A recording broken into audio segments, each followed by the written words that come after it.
Oh boy, another game published by Electronic Arts. Is this going to be a win?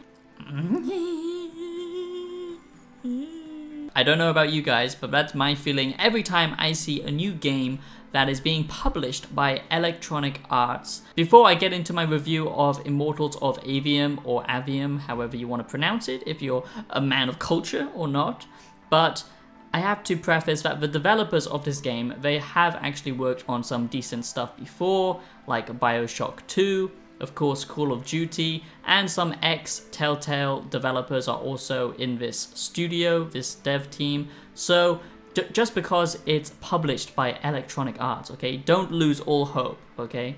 How's it going? Welcome back to another great video with the chosen one, the Savior. Yes, become enlightened today, join this fantastic community, and go down below and subscribe. It takes 2 seconds for you guys, but it means absolutely everything to me, so consider subscribing. I will not disappoint you.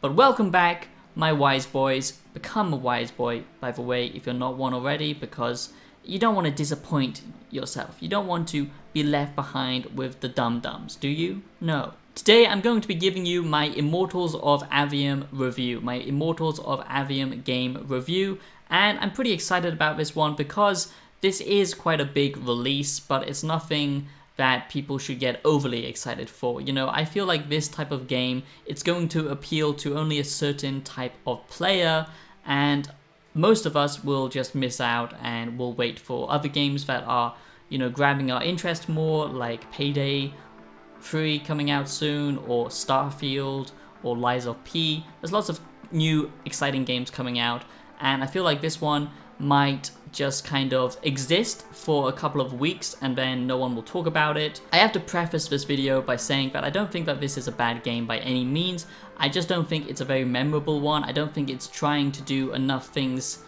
to make it stand out from the rest of the crowd. I don't think it's innovating enough. I think what it's doing is basically just a very safe first-person FPS magic shooter. I think the last one was Ghostwire Tokyo, which had very mixed feedback and reviews, so just be, you know, cautious with this one. That's all I have to say before going in. And I don't know what it is with modern day games and what's going on. Is there some kind of weird cult that I'm not aware of behind closed doors where game developers are just like obsessed with gauntlets? First it's Forspoken or Forwoken, and then it's Atlas Fallen, and now this. Luckily this gauntlet doesn't have an agenda and it's not going to constantly just spit out completely cheesy one-liners to you all the time, but still, I don't know what's going on here. I'm pretty sure there's some kind of weird gauntlet cult. Alright, I got it. Okay, hands steady now. Deliberate movements. Aim. Fire! Bang!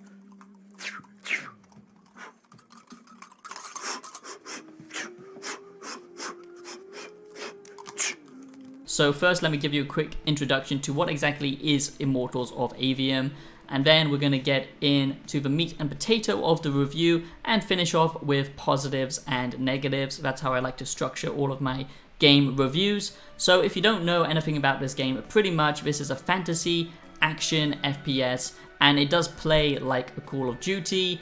It's also trying to capture that cinematic style from newer games like the new rebooted God of War, where cinematics and gameplay kind of blend together.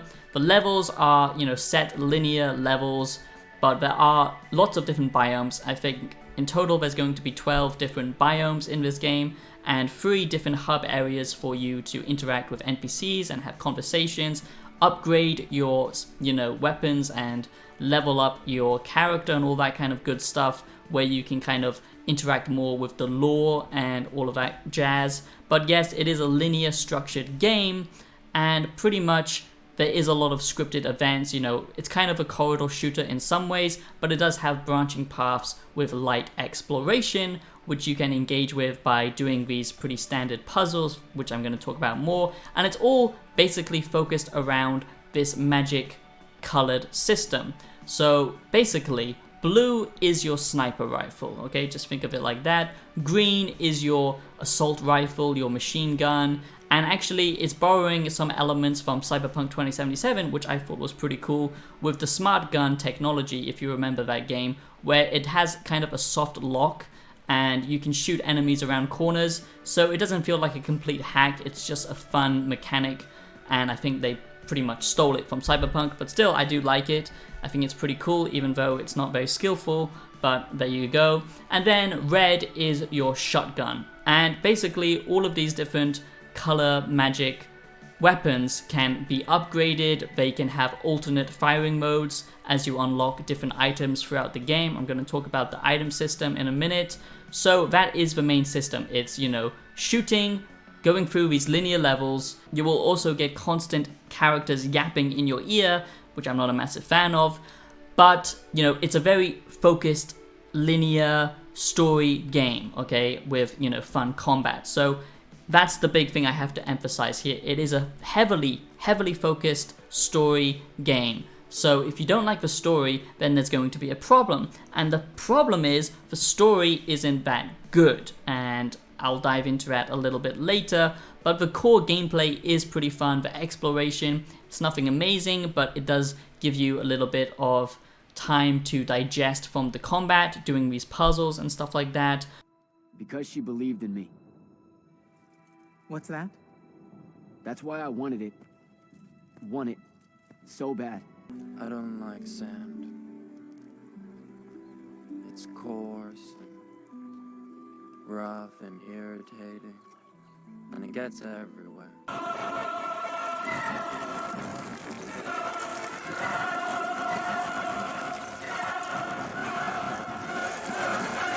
Good news is it will be running at 60 FPS on consoles, on Xbox Series X and the PS5. It's also coming out on PC, and it can support ray tracing on the consoles, I believe. So, you know, it looks nice and shiny, but that's something else that I don't think is that great about this game, is the art style. The graphics are nice, but the art style literally feels like this is some kind of generic, you know, Unreal package asset grab. I don't know why, but, you know, all of the characters, all of the environments and stuff like that, they just don't have strong character. It doesn't feel like this place actually exists. It feels like a video game very much when you're traveling about, but that's just my personal preference. I think some people are obviously going to really enjoy it.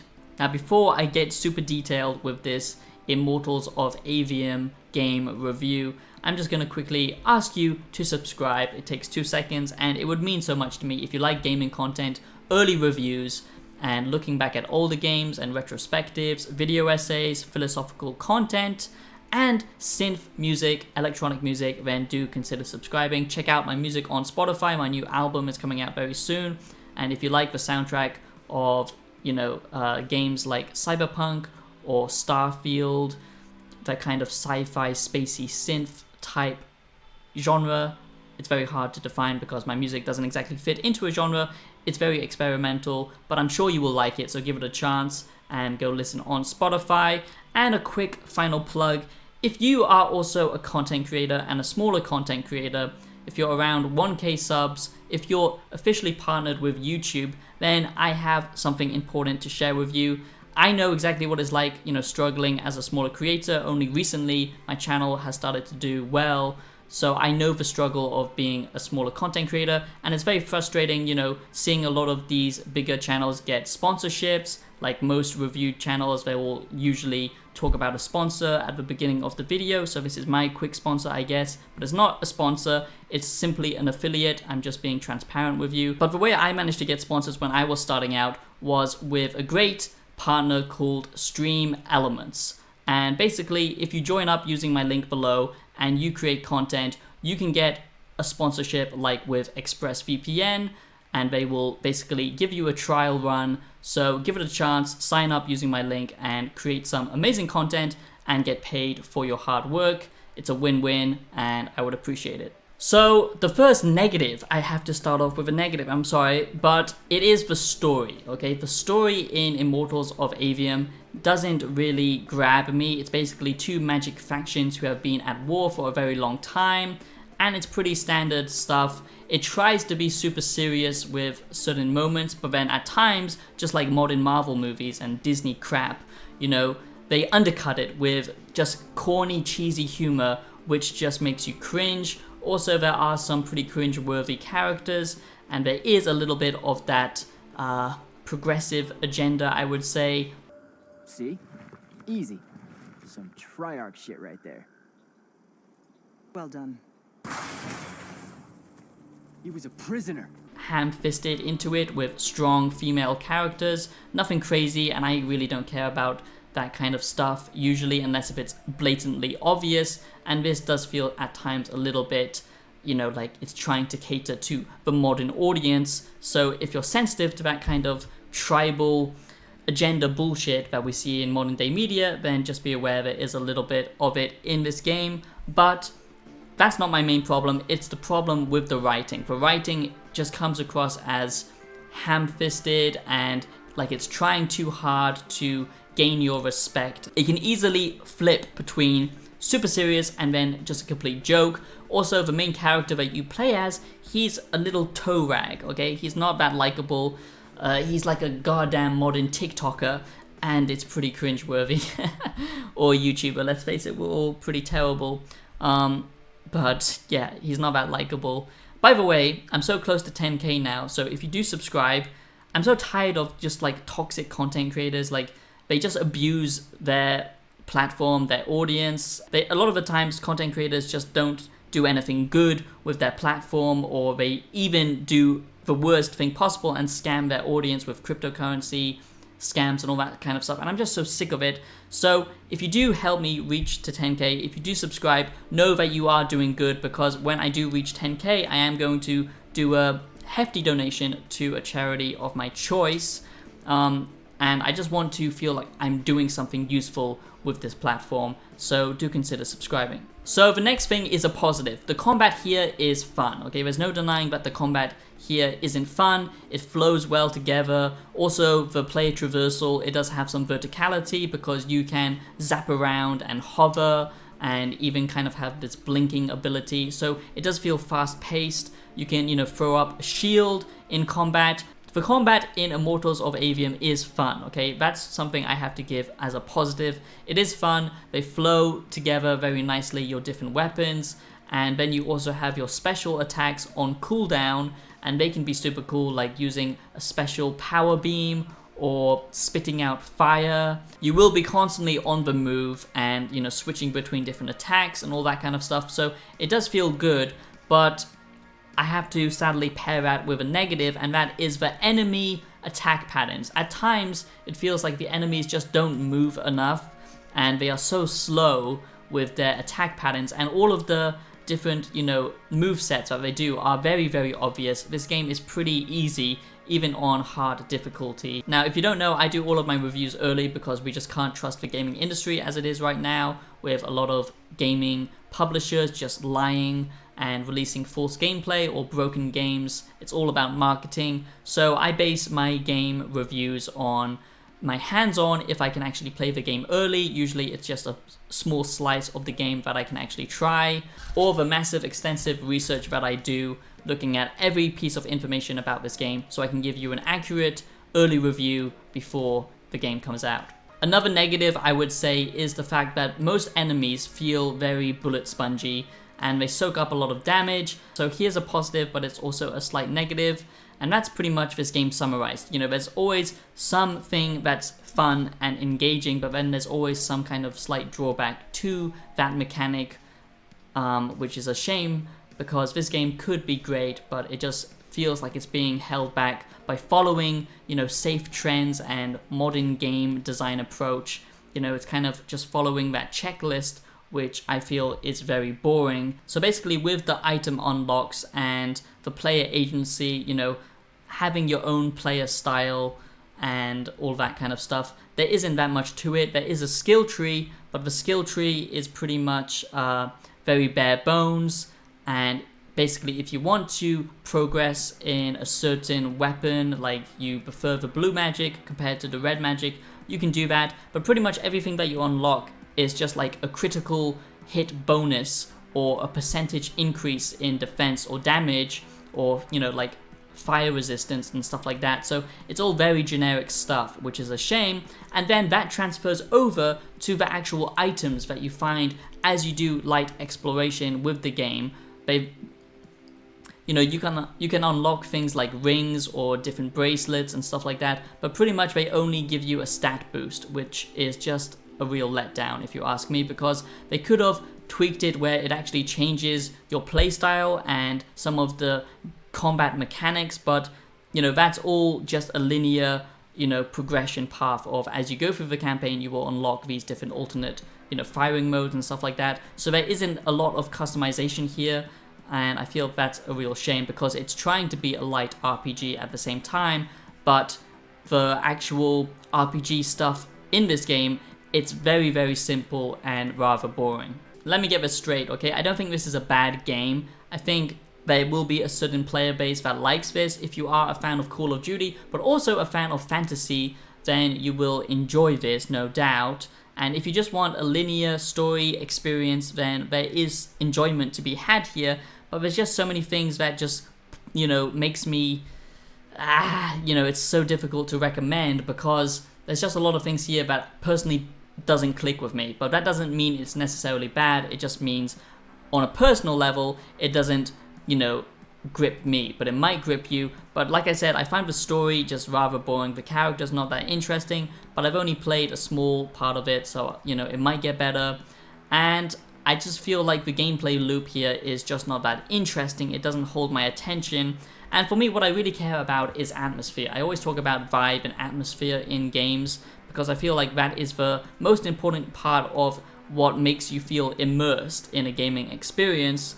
And sadly, the tone here is just off. It's trying to be modern with its writing and its character interactions and all of that kind of stuff.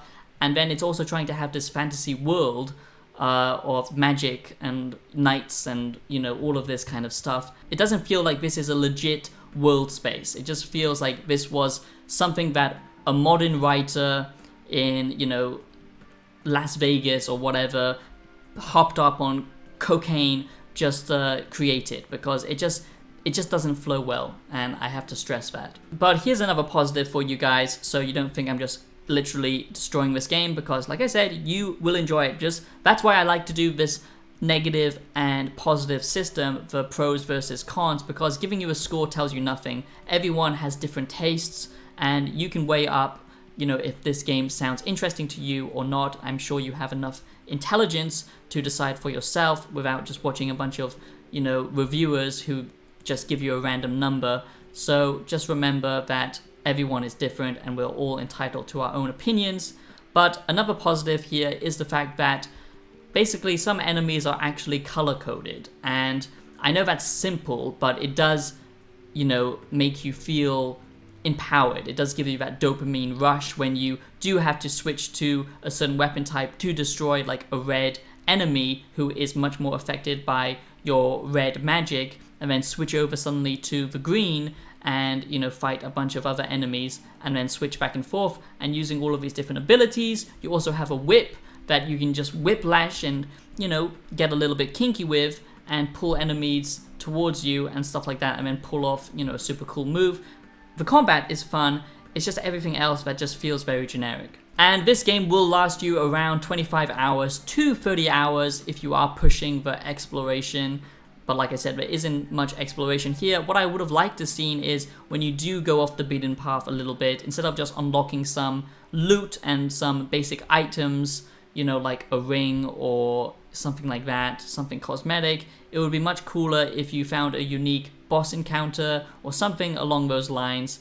And of course, because this is modern day gaming, there has to be some type of Metroidvania type gameplay element to it, and that means, you know, that there is some replayability, but not that much, to be honest. But you can go back to earlier places that you've been to, and with your new abilities you can unlock certain new areas which will have, you know, little puzzles or enemy encounters, stuff like that. So there is some exploration, but just don't expect that to be a main focus of this game. And just like with the combat, some of the puzzles are color-coded as well, where you will have to use your different abilities to complete a puzzle, you know, depending on the type of magic. It's not that complicated, and it doesn't require that much actual thought, which is a little bit of a shame. I wish that game developers respected modern gamers, that we actually have intelligence and gave us a little bit more nuance, and, you know, they didn't hold our hand so much when it comes to exploration or puzzle solving. This is simply, you know, you find a chest, you go up to the chest, you get the loot, that's it. So it's not that engaging, I have to say. But good news, if you have boxed yourself into a playstyle that you don't like, if you think you want to experiment with the different magic, you can do that because you can respec at any time. But in total, that is my Immortals of Aveum review, my Immortals of Aveum game review. I do hope you enjoyed this video. I think I covered pretty much everything that there was to know about this, what to expect when you go and play this. My papa held me down under the water too long when I was a child, and that's why I can't say Immortals of Aveum, I say Immortals of Aveum. Anyway, I do hope you enjoyed this video, and I'll see you in the next one. Have a brilliant day, and stay wise, become a wise boy today, and subscribe, and I'll see you next time. Peace out.